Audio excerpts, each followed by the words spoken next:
Esdras, chapitre 2. Voici ceux de la province qui revinrent de l'exil.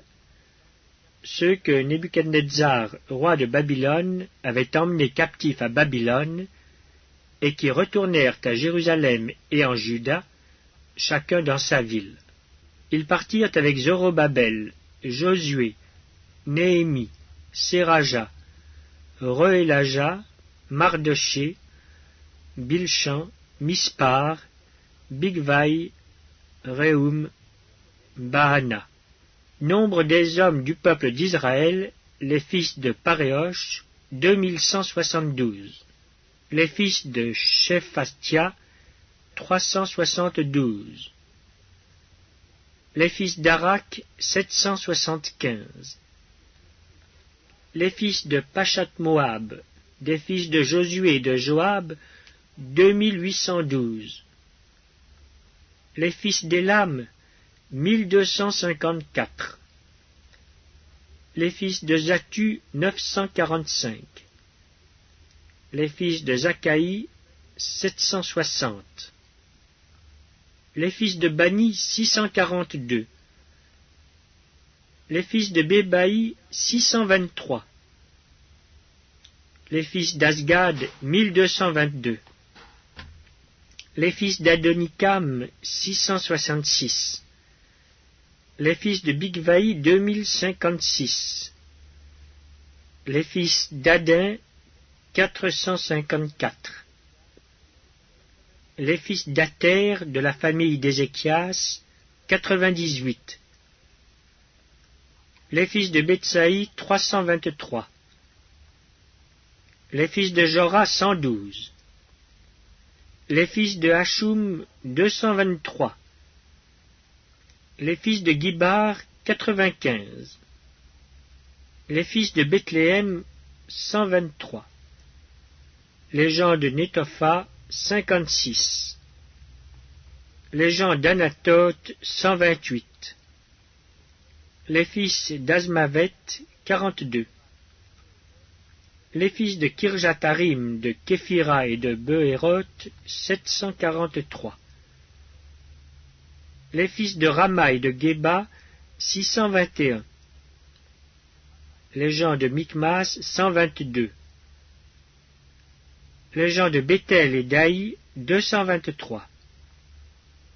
Les fils de Nebo, 52. Les fils de Magbish, 156.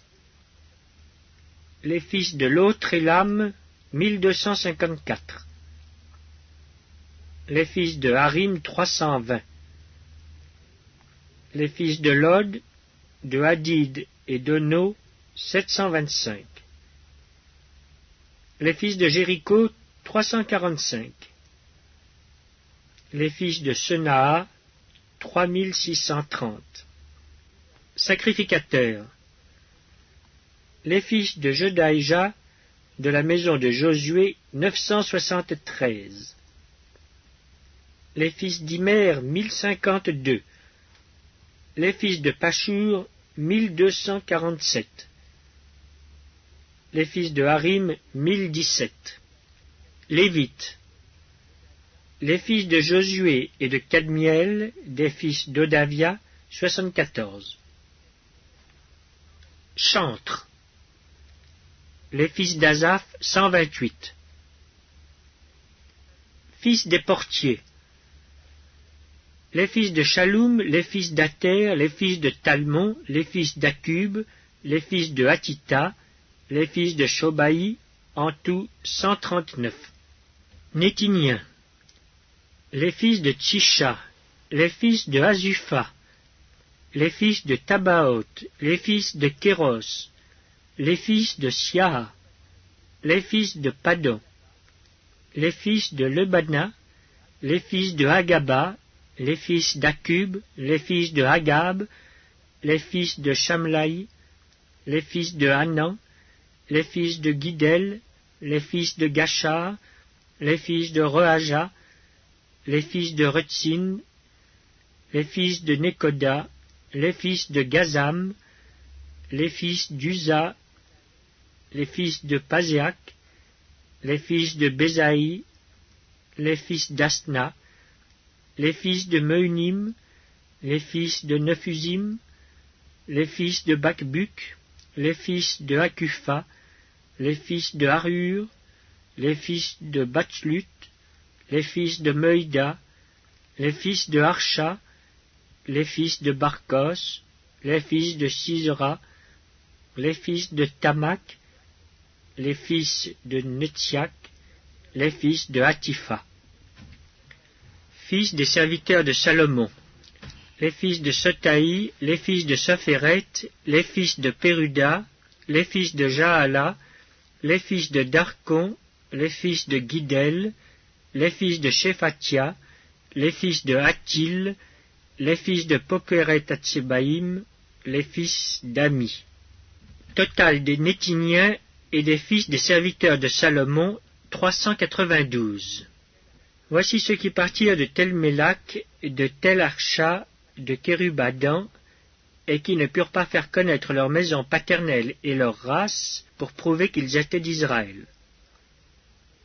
Les fils de Delaja, les fils de Tobija, les fils de Nekoda, 652. Et parmi les fils des sacrificateurs, les fils de Abaja, les fils d'Akoch, les fils de Barzilai, qui avait pris pour femme une des filles de Barzilai le Galaadite, et fut appelé de leur nom. Ils cherchèrent leur titre généalogique, mais ils ne les trouvèrent point.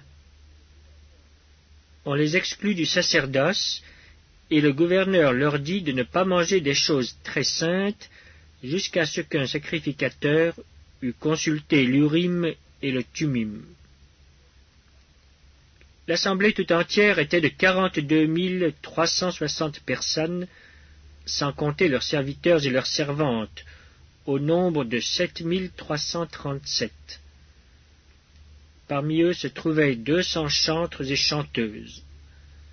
Ils avaient 736 chevaux, 245 mulets, 435 chameaux et 6720 ânes. Plusieurs des chefs de famille, à leur arrivée vers la maison de l'Éternel à Jérusalem, firent des offrandes volontaires pour la maison de Dieu, afin qu'on la rétablît sur le lieu où elle avait été. Ils donnèrent au trésor de l'œuvre, selon leurs moyens, 61 000 darics d'or, 5 000 mines d'argent et 100 tuniques sacerdotales. Les sacrificateurs et les Lévites, les gens du peuple, les chantres, les portiers et les Nétiniens s'établirent dans leurs villes. Tout Israël habita dans ces villes. Esdras, chapitre 3. Le 7e mois arriva, et les enfants d'Israël étaient dans leurs villes. Alors le peuple s'assembla comme un seul homme à Jérusalem. Josué, fils de Jotsadak, avec ses frères les sacrificateurs, et Zorobabel, fils de Shealtiel, avec ses frères, se levèrent et bâtirent l'autel du Dieu d'Israël pour y offrir des holocaustes, selon ce qui est écrit dans la loi de Moïse, homme de Dieu.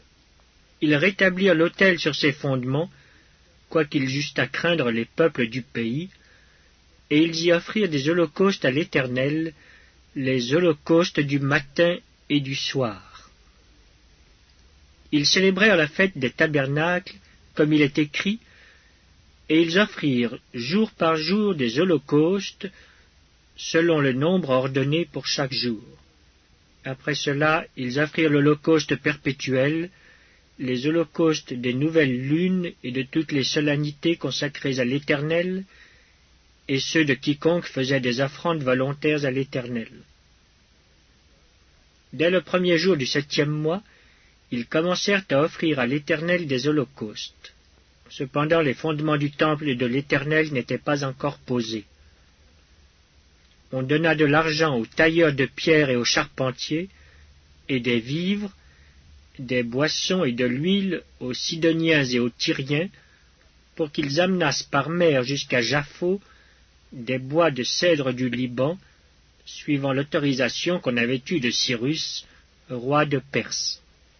La seconde année depuis leur arrivée à la maison de Dieu à Jérusalem, au second mois, Zorobabel, fils de Shealtiel, Josué, fils de Jotsadak, avec le reste de leurs frères les sacrificateurs et les Lévites, et tous ceux qui étaient revenus de la captivité à Jérusalem, se mirent à l'œuvre et chargèrent les Lévites de 20 ans et au-dessus de surveiller les travaux de la maison de l'Éternel. Et Josué avec ses fils et ses frères, Kadmiel avec ses fils de Juda, les fils de Henadad avec leurs fils et leurs frères les Lévites, se préparèrent tous ensemble à surveiller ceux qui travaillaient à la maison de Dieu. Lorsque les ouvriers posèrent les fondements du temple de l'Éternel, on fit assister les sacrificateurs en costume avec les trompettes, et les Lévites, fils d'Asaph, avec les cymbales, afin qu'ils célébrassent l'Éternel d'après les ordonnances de David, roi d'Israël. Ils chantaient, célébrant et louant l'Éternel par ses paroles. Car il est bon, car sa miséricorde pour Israël dure à toujours. Et tout le peuple poussait de grands cris de joie en célébrant l'Éternel, parce qu'on posait les fondements de la maison de l'Éternel. Mais plusieurs des sacrificateurs et des Lévites, et des chefs de famille âgés qui avaient vu la première maison, pleuraient à grand bruit pendant qu'on posait sous leurs yeux les fondements de cette maison. Beaucoup d'autres faisaient éclater leur joie par des cris, en sorte qu'on ne pouvait distinguer le bruit des cris de joie d'avec le bruit des pleurs parmi le peuple, car le peuple poussait de grands cris, dont le son s'entendait au loin. Esdras, chapitre 4. Les ennemis de Juda et de Benjamin apprirent que les fils de la captivité bâtissaient un temple à l'Éternel, le Dieu d'Israël. Ils vinrent auprès de Zorobabel et des chefs de famille et leur dirent : Nous bâtirons avec vous, car, comme vous, nous invoquons votre Dieu, et nous lui offrons des sacrifices depuis le temps d'Esarhaddon, roi d'Assyrie, qui nous a fait monter ici. Mais Zorobabel, Josué et les autres chefs des familles d'Israël leur répondirent : Ce n'est pas à vous et à nous de bâtir la maison de notre Dieu. Nous la bâtirons nous seuls à l'Éternel, le Dieu d'Israël, comme nous l'a ordonné le roi Cyrus, roi de Perse. Alors les gens du pays découragèrent le peuple de Juda, ils l'intimidèrent pour l'empêcher de bâtir, et ils gagnèrent à prix d'argent des conseillers pour faire échouer son entreprise. Il en fut ainsi pendant toute la vie de Cyrus, roi de Perse, et jusqu'au règne de Darius, roi de Perse. Sous le règne d'Assuérus, au commencement de son règne, ils écrivirent une accusation contre les habitants de Juda et de Jérusalem. Et du temps d'Artaxerxès, Bishlam, Mithredate, Tabéel et le reste de leurs collègues écrivirent à Artaxerxès, roi de Perse. La lettre fut transcrite en caractères araméens et traduite en araméen. Rehum, gouverneur, et Shimshaï, secrétaire, écrivirent au roi Artaxerxès la lettre suivante concernant Jérusalem. Rehum, gouverneur, Shimshaï, secrétaire, et le reste de leurs collègues, ceux de Din, d'Arphasatak, de Tarpel, d'Apharas, d'Érec, de Babylone, de Suse, de Déba, d'Élam, et les autres peuples que le grand et illustre Osnappar a transportés et établis dans la ville de Samarie et autres lieux de ce côté du fleuve, etc. C'est ici la copie de la lettre qu'ils envoyèrent au roi Artaxerxès. Tes serviteurs, les gens de ce côté du fleuve, etc., que le roi sache que les Juifs partis de chez toi et arrivés parmi nous à Jérusalem rebâtissent la ville rebelle et méchante, en relèvent les murs et en restaurent les fondements. Que le roi sache donc que si cette ville est rebâtie, et si ses murs sont relevés, ils ne paieront ni tribut, ni impôt, ni droit de passage, et que le trésor royal en souffrira.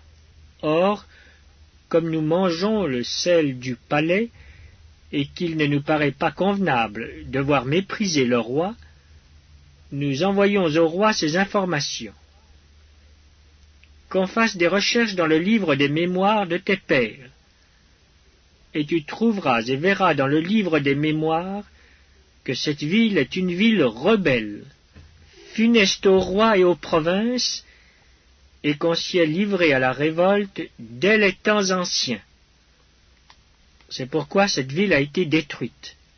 Nous faisons savoir au roi que si cette ville est rebâtie, et si ses murs sont relevés, par cela même tu n'auras plus de possession de ce côté du fleuve. Réponse envoyée par le roi à Rehum, gouverneur, à Shimshai, secrétaire, et au reste de leurs collègues demeurant à Samarie et autres lieux de l'autre côté du fleuve. Salut, etc. La lettre que vous nous avez envoyée a été lue exactement devant moi. J'ai donné ordre de faire des recherches, et l'on a trouvé que dès les temps anciens, cette ville s'est soulevée contre les rois, et qu'on s'y est livré à la sédition et à la révolte. Il y eut à Jérusalem des rois puissants, maîtres de tout le pays de l'autre côté du fleuve, et auxquels on payait tribut, impôts et droits de passage. En conséquence, ordonnez de faire cesser les travaux de ces gens, afin que cette ville ne se rebâtisse point avant une autorisation de ma part. Gardez-vous de mettre en cela de la négligence, de peur que le mal n'augmente au préjudice des rois. Aussitôt que la copie de la lettre du roi Artaxerxès eut été lue devant Rehum, Shimshai le secrétaire, et leurs collègues, ils allèrent en hâte à Jérusalem vers les Juifs, et firent cesser leurs travaux par violence et par force. Alors s'arrêta l'ouvrage de la maison de Dieu à Jérusalem, et il fut interrompu jusqu'à la seconde année du règne de Darius, roi de Perse.